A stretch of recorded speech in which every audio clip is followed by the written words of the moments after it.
हाँ। हमारे पक्षकार कैलाशो देवी चंसोरिया, जिनकी पुश्तैनी जमीन शहर के बहुत मध्य में बंदरिया तिराहे में लगभग 2.5 एकड़ स्थित है, उस जमीन को लेने के लिए शहर के बहुत बड़े बड़े भू माफिया पीछे पड़े हुए थे।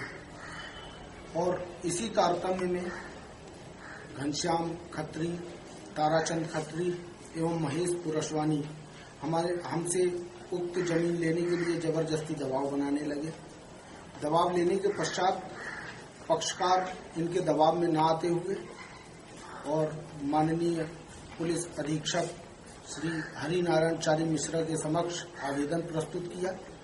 आवेदन में काफी समय तक जब कोई कार्यवाही नहीं हुई, तब पुनः उसने एडिशनल एसपी और शहर के प्रदेश के बड़े बड़े नेता और अधिकारियों के सामने अपनी याचना गुहार लगाई।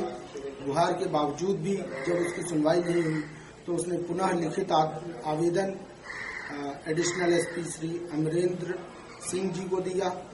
अमरेंद्र सिंह के पास ये आवेदन देने के पश्चात भी जब लंबे समय तक कोई कार्यवाही नहीं हुई और लगातार उनके ऊपर प्रेशर आता रहा और प्रेशर बनाते हुए फिर उन्होंने सीएसपी से मिला और सीएसपी से हमारी पक्षकार के सीएसपी से मिलने के पश्चात भी जब कोई कार्यवाही नहीं हुई, तो पुलिस उन आवेदनों में कार्यवाही करने के विपरीत आरोपी गणों को सहायता दे और परोक्ष अपरोक्ष रूप से उनकी मदद करते हुए और हमारी जो पक्षकार है, पक्षकार की जमीन को उन्होंने जबरदस्ती लेने के लिए एक षड्यंत्र रचा कि हमारे पक्षकार के कार्यालय में स्मैक और गांजा उन्होंने छिपाया।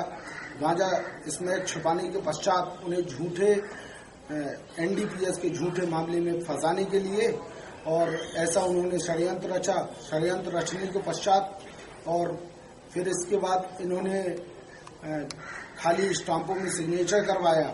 तब कई समय तक चक्कर काटने के पश्चात और पक्षकार माननीय उच्च न्यायालय के समक्ष रिट याचिका प्रस्तुत की। रिट याचिका में अपनी समस्त तथ्यों को स्पष्ट रूप से मेरे द्वारा रखा गया, जिसमें माननीय उच्च न्यायालय की एकल पीठ न्यायाधिपति सुश्री वंदना कसरेकर जी द्वारा यह निर्देशित करते हुए आदेशित किया गया कि धारा 156(3) के तहत आरोपी गणों के विरुद्ध कानूनी कार्यवाही किया जाए। संदीप इसमें जो आप वो बोल रहे हो स्मैक और स्टैम्प्स पे साइन करा है, इसका कोई एविडेंस है? इसका जो साक्ष्य है वो हमारे पक्षकार के कार्यालय में सीसीटीवी कैमरा लगा हुआ है, जिसकी जानकारी आरोपी गणों को नहीं थी, जिस कारण से उन्होंने जो भी कृत्य किया है वो पूरा का पूरा कृत्य सीसीटीवी कैमरे में वो पूरा सुरक्षित हो गया, जो हमने माननीय न्यायालय उच्च न्यायालय के समक्ष हमने साक्ष्य के रूप में इसको पेश भी किया था। आपका नाम? संदीप शुक्ला, एडवोकेट।